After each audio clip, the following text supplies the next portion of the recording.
Thanks to Secretary Kenney for coming in to discuss the new rules guiding his department's work around PFAS. Early voting for the primary elections and the race for New Mexico governor begin Tuesday. And we're getting a clearer picture of where the contest stands on the Democratic side. And it's not close. The Albuquerque Journal published a poll over the weekend by Research and Polling Inc., a local company with a reputation for consistently hitting the nail on the head. It found former Congresswoman and Interior Secretary Deb Haaland way ahead of Bernalillo County District Attorney Sam Bregman, with 52% of proven Democratic and independent voters planning to vote for Haaland and 30% for Bregman. That's an even wider margin than another recent poll that Emerson College conducted for KRQE-TV. That one had Haaland ahead too, but by 16 points instead of 22. I asked Research and Polling President Brian Sandroff about why they came up with different results. He said it's in part because Emerson contacted voters by text and email along with holding panels, whereas Research and Polling swears by speaking to people on the phone. We've been doing this for 40 years.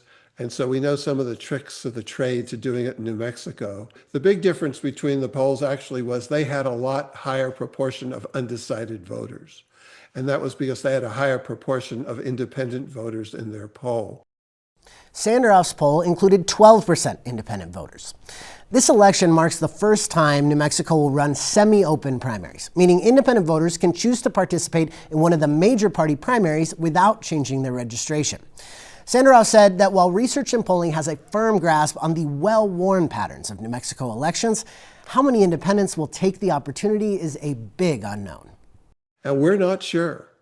And so we had 12% of our sample of independents. It might end up being at 8. It might end up being 18. No one really knows. It'll really depend.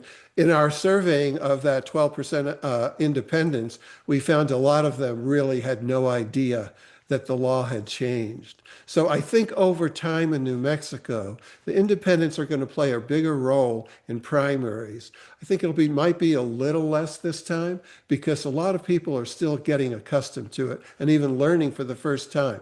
Also, registered independents tend to turn out at lower rates even in general elections. So here we're trying to get them to vote in a primary when it's hard enough to get them to vote in a general. But time will tell. Hopefully we'll get a good solid turnout. The poll found Haaland ahead of Bregman with both men and women, but far more so with women.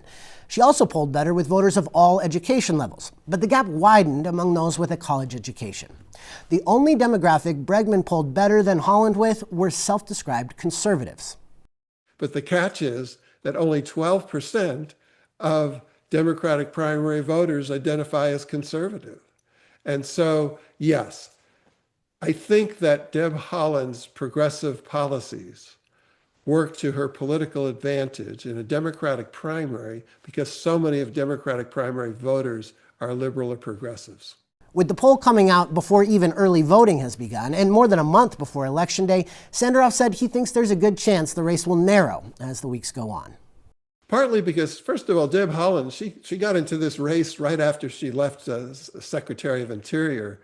She's been campaigning for more than a year, had a lot of money, a lot of name recognition. So I think Sam Bregman was more in a catch-up mode. And so from that perspective, theoretically, you'd expect the race to narrow as time goes on. Then again, does he have the resources necessary to get his message out? And could she expend even more if she needed to? You can explore the poll's results at abqjournal.com and keep an eye out for Research and Polling's Republican primary poll, which is set to publish in the Journal this weekend.